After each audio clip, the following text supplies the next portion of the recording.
Арбаңыздар, ағайын туғандар. Сіздер менен экрандан көрүшкөнүбүзгө абдан кубанычтабыз. Демек сіздер ыймандуу, адептүү, маданияттуу өлкөнү курууга салым кошуп атасыздар деп терең ишенебиз.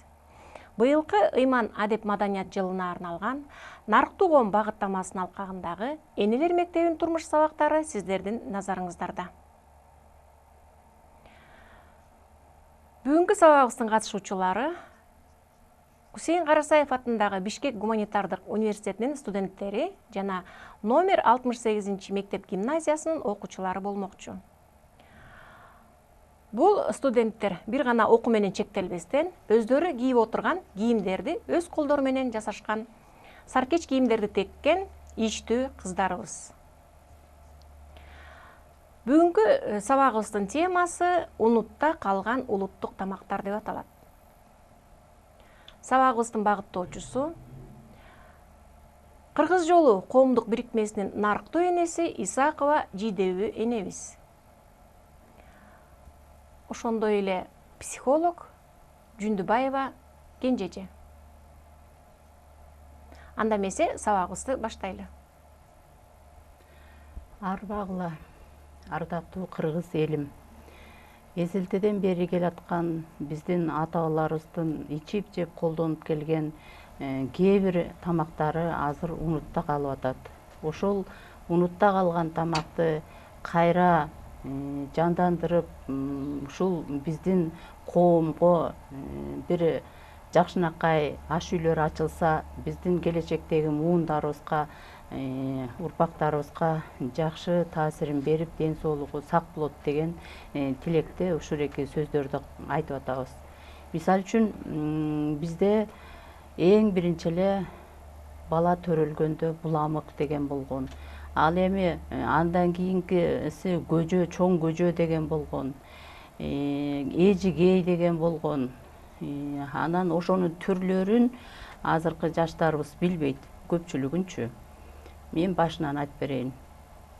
Бала төрөлгөндө төрөлөрдө ошо эненин ичинде жаткандан баштап кыргыздар кам көргөн.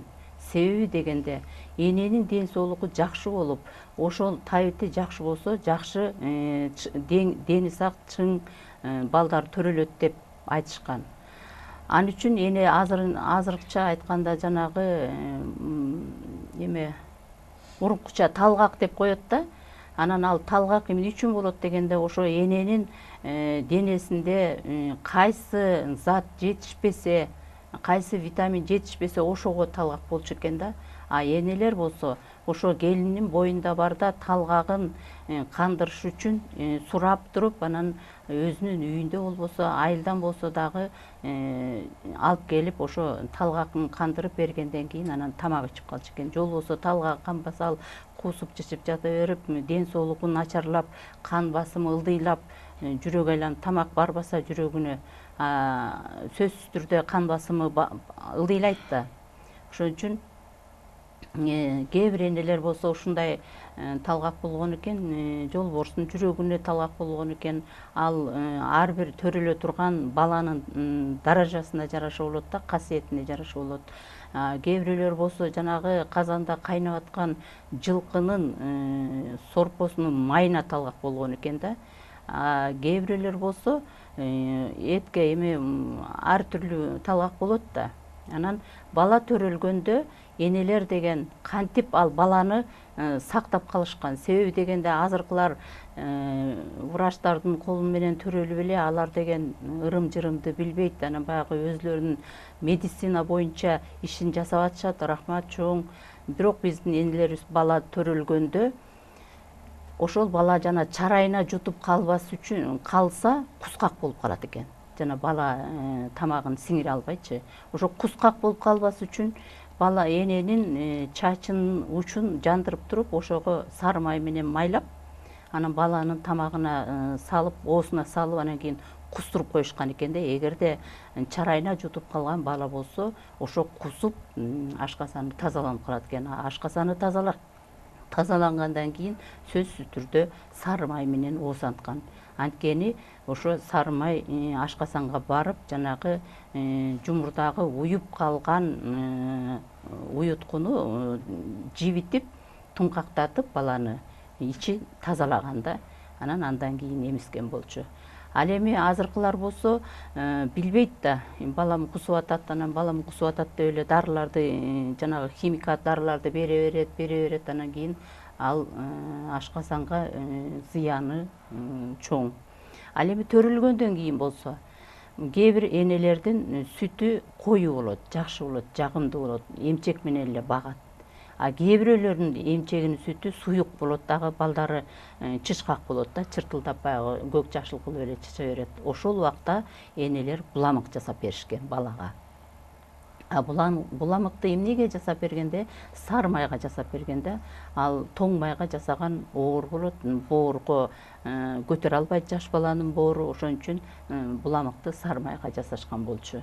А сары майга жасаганда дагы буламыктын түрү болгон. Мисалы үчүн арпа талкан менен жасаган, таруу талкан менен жасаган, буудай талкан менен жасаган. Эгерде бала арык болуп, баягы эме тамак энесинин сүтү аябай суюк болгон болсо, анда таруу талкан менен, буудай талкан менен алмаштырып да, бир күнү таруу талкан, бир күнү буудай талкан менен буламык жасап беришкен. Анан сүткө дагы сөзсүз түрдө сүттү кайнатып туруп, анан сүткө дагы кичинеден себелеп туруп, анан кийин балага бергенде ал тогонок болуп, ыйлабай жанагы жакшынакай болуп өскөн болчу. Андан кийин бала чоңойгондон баштап эмне кылган дегенде, аларга деген жанагы эт, дароо эле эт бербейт да. Этти баягы кичине май сордурткан, куйрук майдан. Бирок негизинен көжө деп коет да, ал көжөнүн дагы түрү бар. Ошол эле буудай, ошол эле таруу, ошол эле арпа, ошолордун баарысын тең энелерибиз бадырак кылып кууруп алып, баштыкка бөлүп алып, анан жаргылчакка тартып дегендей талкан кылып алып туруп, анан ошону сээп, тиги айран болобу, сүт болобу, ошого сээп анан беришкен. Бул ден соолукка аябай чоң пайдасы тийген, тогонок болгон. Суусундугуна суусундук беришкен, айран берген, сүт берген, кымыз берген. Биздин энелерибиз ушундай камкор болгон. Андан кийин дагы жана көжө деп атпайбы, бул көжө чоң көжө деп аталат да. Негизинен ушу март айындагы жанагы жыл жаңырган мезгил, күн менен түн теңелген мезгил деп ошондо чоң көжө жасашыптыр айылы менен. Анда эмне кылышкан? Сүрөт, баягы кышкы сүрөттү, ошол сүрөттү салып бышырып, бир 2-3 кайнап, 1-2 сааттан кийин анан буудайды актап туруп, анан кошо салып, анан кийин бышырган. Анан ошону чогулуп, айылы менен чогулуп туруп ичишкен. Муну чоң көжө деген аябай күчтүү тамак болгон да. Ал жөн жана мүнөз деп коет да, эми ооруп калган киши болобу, жөн эле мындай эттин сорпосуна жарымын сорпо, жарымын суу кошуп туруп, мүнөздөп, тигиреки арпадан, буудайдан актаган да, сөзсүз түрдө актап туруп, анан кийин кууруп же болбосо актап, көпчүлүгүн актап туруп, ошентип бышырып берген. Муну мүнөз көжө деп коет да. Андан кийин бул көжөнүн түрлөрү. Андан кийин куруттун түрлөрү бар. Куруттун түрлөрү сары майга, сары майдын чөбөгөсү болот да, сыскырып алганда, ошол чөбөгө менен сүзмөнү кошуп туруп, анан кайнатып коюшкан. Бул жумшак болгон, жөн жесе да болот, а бирок жанагы кары картаң бизге окшоп тиши түшүп калат да, ошолор курут жей албайт да. Ошолорго чайга салып жиберсе тез эрип кеткен да. Тогонок болгон, ошентип ичишкен. Кайнаткан курутту. Анан эжигей курут деп да жасашкан. Эжигей менен кошо кайнатып туруп, аны дагы ошо кургатып, жана умачтап туруп, анан кийин сактап коюшкан да. Бул негизинен гүл азык деп аталат да, эми көпкө чейин сакталган да. Кайнатылган курут, жөн курут, эжигей курут деп булардын баарын энелерибиз ушундай кылып жасап туруп, анан кийин кышкы баягы үзүмчүлүк убакта ошол куруттарды беришкен болчу. Андан кийинкиси болсо, эжигейди эмне кылып жасаган дегенде, эжигейди азыр жемексүн атын уга элек деле көп кишилер бар. Эжигей десе ал эмне тамак дейт. Эми салыштырмалуу азыркыларга брынза деп койсом болот, бирок брынзага окшобойт да. Жегенде ушундай кычылдап турат да. Баягы даамы таптакыр бөлөк. Бирок баягы жегенде брынза кычылдап турат го, чайнаганда. Эжигей ошондой жегенде кычылдап турат, жакшы. А эжигейди болсо жазында баягы төл болгон убакта койдун сүтү коргошун деп ошо койдун сүтүнөн уютуп, анан кийин кайнатып жасашкан. А эжигейдин уюткусу жанагы жаш коозунун ашкасандагы эме жумур деп коет да, эми силерче ашкасан деп түшүнөсүңөр да. Ошо жумурдун ичиндеги ууз, өзүнүн уузу менен, ошону менен тиги имерип, баягы жылытып турупчу, казанга ошентип имерип, анан кийин салып уютуп, анан уюгандан кийин отту акырын тап менен жагып, анан бышырган. Ал бышкандан кийин казанда ушундай бир уюган бир соонун эжигей болгон да, анан ошону жешкен. Бул азыр эми билбейм, алыскы айылдарда эле колдонуп жасагандар бар чыгар, балким. Биз эми баарын жок деп атканга болбойт. Бирок мен кийин ошо жаш кезимде бир жегем, бала кезимде жеген боюнча мен деле келин болгондон баштап ошо кемпир болгонго чейин эжигей жей элекмин да. Себеби жасаган киши жок. Өзү шаарда болсо каяктан эжигей жейбиз. Андан кийин кымызды да сакташкан. Жапма челек деп койгон да. Анан айтышат да, кымыз жайында болсо, анан кийин кышында кымыз жок, анан кандай болгон дейт. Ошондо ата энелерибиз жапма челек жасашыптыр. Жапма челек деп жанагыреки териден тигиреки чанач же болбосо саба деп атпайбызбы? Ошол сабага же болбосо жанагы көнөчөктөрдү жасап атпайбы териденчи? Ошондой эле мындай көнөчөккө окшогон челек жасашчу экен да. Оосун кичирээк кылыпчы. Анан ошонун ичин майлап, ыштап, анан күзүндө баягы кымызды куюп туруп, анан кийин бекитип коюшчу экен да. Анан каалаган убактысында баягыны алып иче беришчү экен. Муну жанагы жапма челек деген ошол эркинден аталып калыптыр. Кымызды ушинтип сакташчу экен биздин ата энелерибиз көпчүлүгүндө. Анан чучук, жана жылкынын чучугун ошону дагы муздаткычы жок эле жакшынакай кылып кургатып, чучукту жасап алып туруп, анан кургагандан кийин аны ундун арасына катышчу экен. Ундун арасына катканда баягы аба кирбей, жанагы муздаткыч сыяктуу болуп, өзү аябай жакшы сакталчу экен. Анда какшып да кетчү эмес экен, көгөрүп да кетчү эмес экен. Эми алар табын билген да, убактысын билген да, кайсы убакка чейин кургаш керек, анан кантип сакташ керек. Ошентип анан кайсы убакта болбосун чучукту тиги алып бышырып конокторго берчү экен. Мына булардын баарысы тең биздин байыркы энелерибизден келген гүл азык деп аталат. Гүл азык деп азыркылар көпчүлүгүн бирөөнө эле айтышат. Себеби жылкынын этин бышырып туруп, аябай майда туурап, анан кургатып коюп, анан баягы жоокерлер жоого аттанышат да. Ошол убактарда бир кайнак сууга сала коюп, кайнак суу болбосо биздин сууларыбыздын баары таза дары экен, жөн деле сууга салып туруп, ошол жанагы жупканы кошуп туруп, анан кийин ичип алышчу экен.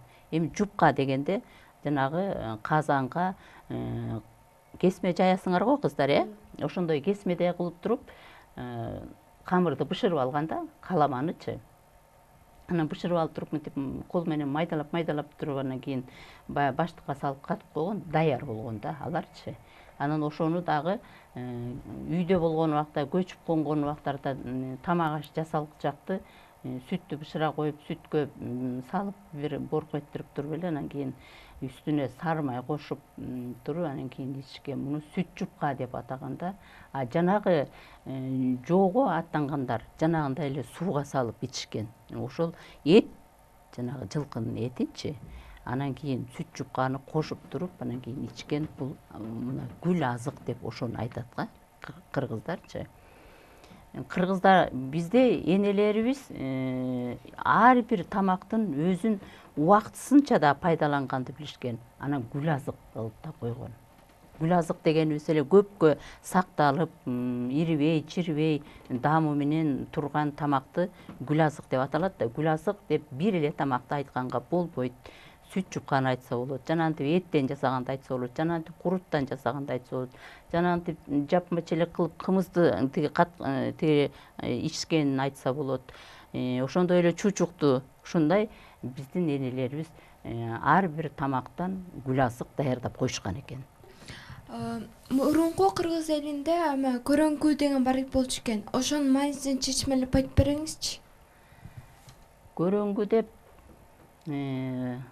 ошол мына кымыз жасап атат да, же болбосо ошонун түбүндө сөзсүз калыш керек. Аны азыр ачыткы деп атышат, же болбосо уютку деп атышат. Көрөңгү деген сөздү колдонулбай калганы көп болду да. Тиги көрөңгөсү аз калган кымыз тигиреки мисалы үчүн ичип алганда ой челегин чемкерип казанын каңтарып ичип алган турбайбы, көрөңгүсү жок калыптыр деп коюшчу да. Себеби анын ачыткысы жана түбүндөгү кымыз жок калганда ачыбай калат деп ошону айтышчу. Көрөңгүсү жок калыптыр деп. Ар бир нерсенин көрөңгүсү болуш керек. Мисалы үчүн аялдар супарасын жайып алып ун элегенде дагы ошонун түбүндө деген ун калыш керек да. Анан кийин камыр туруш калыш керек да. Ошол көрөңгү болот. Себеби дегенде анын унду калган унду ачыткы калыптырбы, ачыткың барбы деп сурабайт, же болбосо уюткуң барбы деп сурабайт. Ар бир нерсенин көрөңгүсү болот. Анан мындай сүйлөгөндө деле сөзүң бир чоркок болсо, же болбосо жетиксиз болсо, мунун көрөңгүсү жок экен деп коет да. Мунун дээринде көрөңгүсү жок экен деп коет. Көрөңгү деген сөздүн мааниси ушундай. Эне менде мындай суроо. Сиз жана буламык жөнүндө айтып кетпедиңизби? Азыркы жаш балдарга төрөлгөндө биздин тил менен айтканда каша беришет да. Анан эмнеге азыркы балдарга биз буламык бербейбиз? Ошонун себеби барбы? Эми себеби билбегендиктен. Мисалы үчүн азыр эненин ден соолугу начар болгон үчүн бала көпчүлүгү начар төрөлүп атпайбы? Курсактан түшкөндө эле тиги порок сердце болуп төрөлүптүр дейт. Биздин убагыбызда тиги 40тан ашып 50ге жакындаганда анан жүрөгү ооруйт экен, ушундай деген диагноз бар экен деп укчубуз. Азыр болсо курсактан түшкөндө эле анан баланын жүрөгү ооруйт экен, анан кийин тиги тешиги бар экен, анан тиндей экен, мындай экен деп атпайбы? Анан ошолор деген көтөрө албайт да, жана күчтүү тамак болот да. Ошо күчтүү тамак болуп көтөрө албаган үчүн көпчүлүгүн жанагы каша берип атышат да. Эгерде баланын ден соолугу жакшы болсо, ошо буламык деле берсе болмок, жакшынакай кылып элечи. Жанагы куруу упчуну сордуруп коет, пустушка деп айтып атпайсыңарбы? Ал деген адамды ошол эме жанагы аба кире берет да, анан кийин ал желтоло берет да, анан ичи көп оосурат дегендей, чычат дегендейчи. Ошонун ордуна энелер жана буламык жасап туруп, анан кийин марлиге ороп, анан биягын бекен байлап, жана упчудай кылып элечи, оосуна салып койсо, ошону соруп эле жакшынакай болуп маңдырап жата беришкен да. Анан курсагы тойгон, курсагы да тойгон, ыйлаган да эмес дегендейчи. Аны азыр пайдаланган келиндер жок болуп атпайбы? Келиндерди күнөөлөгөнгө болбойт, себеби кайненеси өзү билбесе, үйрөтпөсө, ал келин каяктан билет? Кыргыздын биздин улуттук тамак ашыбыз абдан бай. Аны силер баарыңыздар жакшы билесиздер. Ошол эле сусундуктардын 300ге жакын түрү бар экен. Сусундуктардын эле 300ге жакын түрү. Биз баягы нан азыктарын, сый тамактарды айтпай эле коелу. Ошонун арасында да бир жуурат деген бар. Ошо жууратты да билишпейт. Жуурат деп жанагы койдун ууз сүтүнөн жасап уютулган айранды жуурат дейт. Ал эми уйдукунан деле болот, жаңы жанагы ууз сүттөн жасалган коюу айранды жуурат дейт. Кийин бара сүт суйлат да, анан ал жуурат дебейт, аны жөн эле айран дейт. Апа, сиз жана унутта калган тамактар боюнча жакшы бир тамактарды жасап көп болуп жеп деле жүрөбүз. Ошонун ичинде бизге көңүлүм түшкөнү бул сүрөт да.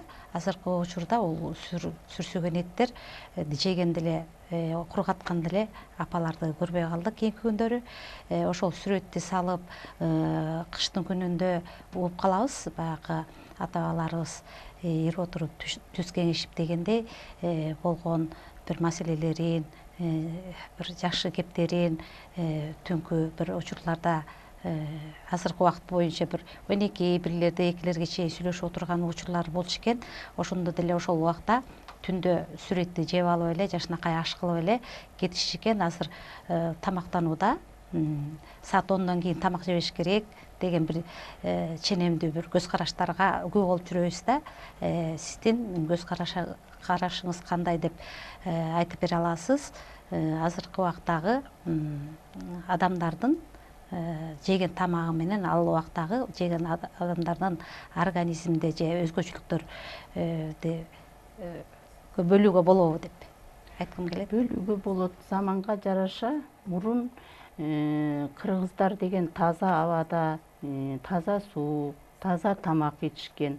Ошон үчүн деген кыргыздар деген түн ичинде саат 3-тө жейби, 5-те жейби, 2-де жейби дегендей жей беришкен. Антип баланча убакыттан кийин тамакты ичпей коюш деген болгон эмес, убактысына жараша. Себеби көнүшкөн, алардын ден соолугу ошондой болгон. Азыр болсо ичкен тамагынын көбү жарымы химия болуп атса, анан кийин каяктан анан тамак сиңирилет. Ошо тамак сиңбей калган үчүн жана саат 10дон кийин тамак ичпеш керек, 6-дан кийин оор тамак ичкенге болбойт дейт. Адамдын ден соолугуна жараша айласыздан өздөрүнөн өздөрү калыпка салынып атпайбы? Айласызданчы.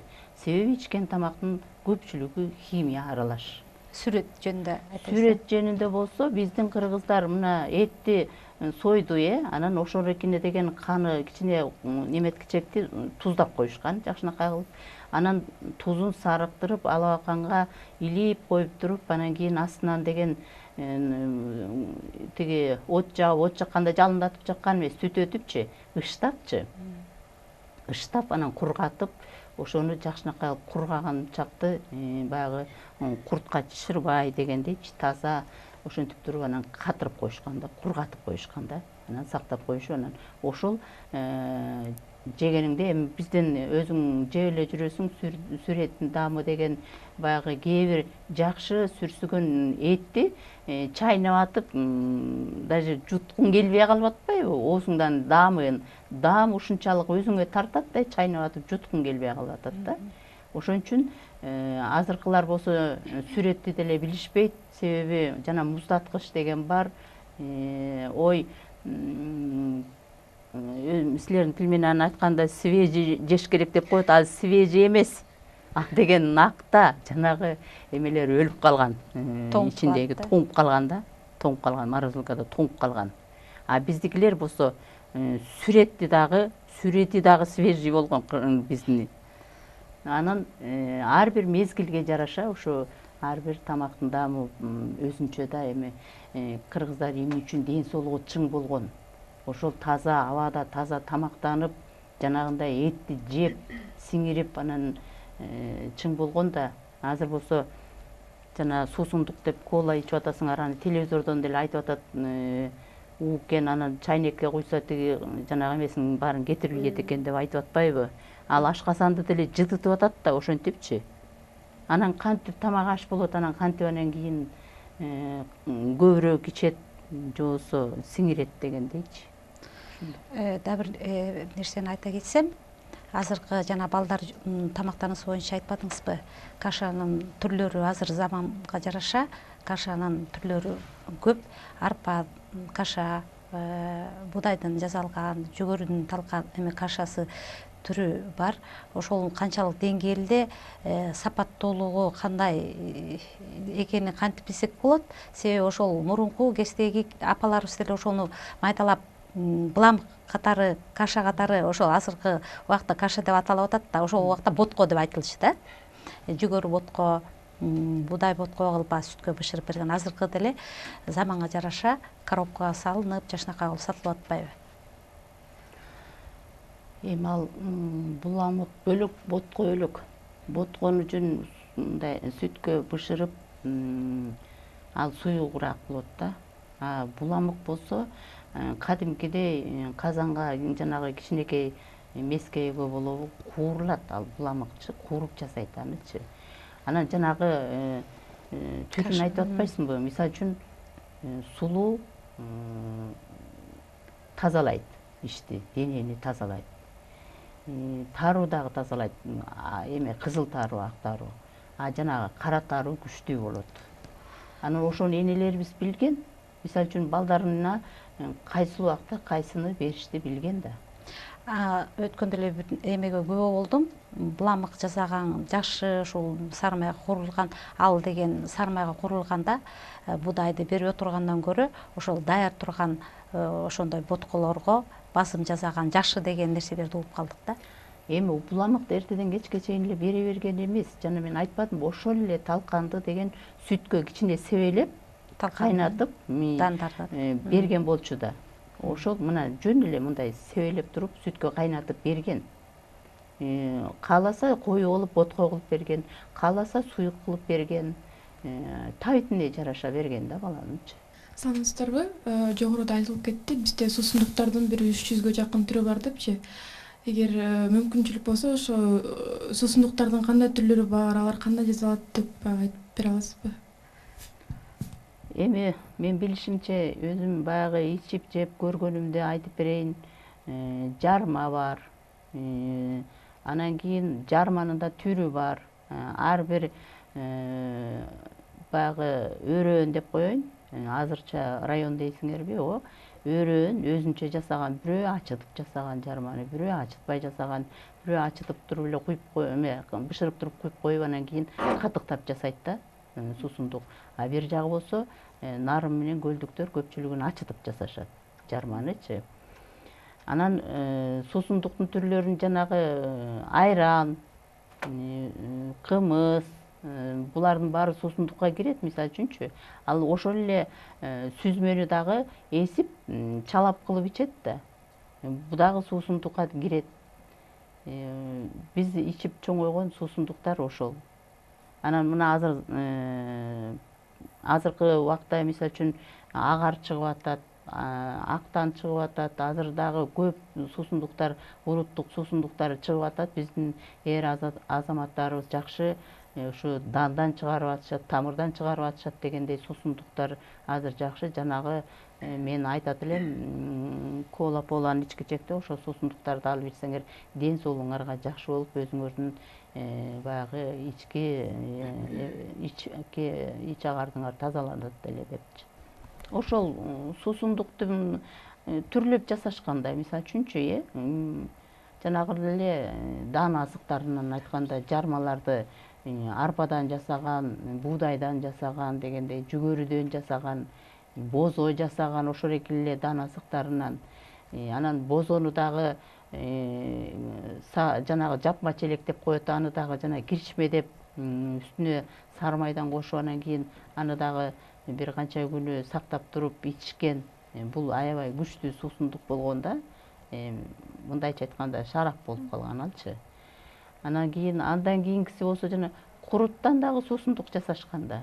Эзип түрлүү тиреги жана айтпадымбы, кайнатып койгон курут деген сууга бат эрийт депчи. Ошону дагы суусундук кылып ичишкен. Биздин убактагы суусундуктар ушулар да. Эми азыр биздин жашоодо ооруган адамдар көп кездешет да. Мисалы үчүн жүрөк ооруйт же давление болуп көтөрүлөт. Илгери андай адамдар көп деле кездешчү эмес да.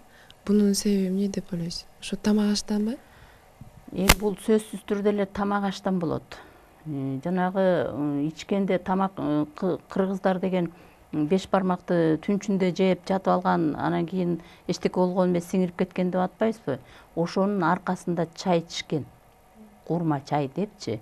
Ал курма чайды жана ундан кууруп туруп, анан кийин унду куурганда аны сары майга куурган эмес, жана тоңмайчы, малдын ак майы деп коет эмеспи? Ошол майга кууруп туруп курма чай жасашкан. Анан чайды болсо зверевой деп коет азыркыча айтканда силерде. чай чөп дейбиз бизчечи, көкөмерен деп коет, чабрец деп айтып атпайсыңарбы? Ошол чөптөрдү деген жыйнап алып, анан кургатып алышып, ошол экине чай катары кайнатып туруп, анан ошону кошумчалап ичкен. Ошол дары болгон. Ошол эки сиңирген, жанагы күчтүү тамактарды сиңирген.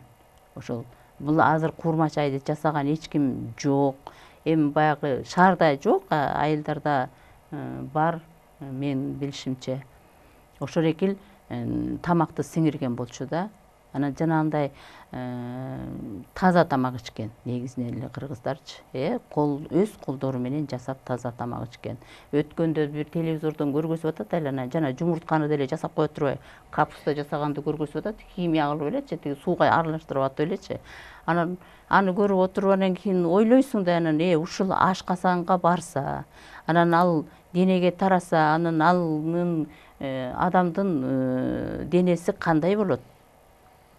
Силерче айтканда мындай каучук болуп калат го, булпулдап элечи, Анан ошон үчүн деген жанагы оору көп, ден соолук начар, жаш дебей, кары дебейчи, сөзсүз түрдө ичкен тамактан болот ден соолукка. Жогоруда айтылып кетти, сиз айттыңыз курма чай жөнүндөчү. Менин угушумча илгери адамдар сууктап ооруп калганда, бизче азыркы айтканда грипп деп айтып коюшат го. Ошентип ооруганда курма чай беришкен деп уккан болушум керек, эгер адашпасам. Ошол жөнүндө айтып кетсеңиз, адамдар илгери ошентип сууктап ооруганда эмне кылып, кандай тамак ичишчи эле? Адам сууктап ооруган убакта сөзсүз түрдө курма чай берчи да, анан кийин жанагы көжөнү берчи. Көжөнү күчтүүлөп берчи. Эттин сорпосуна бышырыпчы, анан кийин курма чайды дагы таптап берчү. Алар дагы тамыр кармап туруп билген, ысыкпы, суукпу, ошол эки оорусуна жарашачы. Эгерде ысык болсо башкача берчү, суюк кылып, жанагы чөбүн көбүрөөк кылып дегендей. А эгерде чын эле сууктап кеткен болсо, анда күчтүүлөп берчү да. Анан ал убакта баягы эт ашты токтото туруп, анан кээде 3 күнү суу ич, 5 күнү суу ич деп тамырчылар аябай көп катуу ооруп калган убакта, жана азыркыча мурунку эме туберкулез деп атпайбы, кургак учук деп койчу да, ошол кургак учукту дагы 40 күнү суу ичирип туруп эле айыктырып алышкан, тамырын кармап турупчу. Ошо таптап тамырын кармап туруп, анан баягы 40 күнү суу ичкенден кийин адегенде ошол жанагы дарыдан жасалган чай беришкен, көжө берген, дароо эле тигиреки эт ашка аралашкан эмес. Ошентип ал кишинин ден соолугун өйдөлөтүп, баягы силерче айтканда жана иммунитетин көтөрүп алып туруп, анан ашка аралаштырган да. Жанагы жөн эле мындай бир ысылы суук деп коет эмеспи? Жөн эле бир суук тийип калып, тигинтип калыпчы. Анда ысылаган, анда сорпо берген кадимкидей. Сорпо беришкен. Огуй сууктап калыптыр, анан ошон үчүн ооруп калыптыр деп сорпо берген. Тамырын кармап, ошо дартына жараша тамак берген да. Дайым эле баарын эле курма чай бере берген эмес, же болбосо көжө бере берген эмес. Ошо оорунун илгери бир эле эки эле эме болчу экен, тиги дарттын аныктамасы болчу экен, ысыктап калыптыр, анан сууктап калыптыр дегенчи. Анан ысыктаса сууктап, сууктаса ысыктап эле ошо тамак менен айыктырып алышкан да. Анан ырым-жырымдар болгон. Мисалы үчүн сескенип калыптыр деп учуктаган, сескенткен. Анан ошол ырым-жырымдар менен, анан жанагындай тамак менен эле. Урматтуу биздин көрүүчүлөрүбүз, эгерде унутта калган улуттук тамактарды билгиңиз келсе, даамын таткыңыз келсе, Ысык көлдүн тегерегиндеги Чырпык айылына, жайкы Кыргыз айылы этноборборго келсеңиз, ошол жактан даамын билесиз. Унутта калган улуттук тамактарды ошол жерден көрөсүз. Көрүшкөнчө саламатта калыңыздар.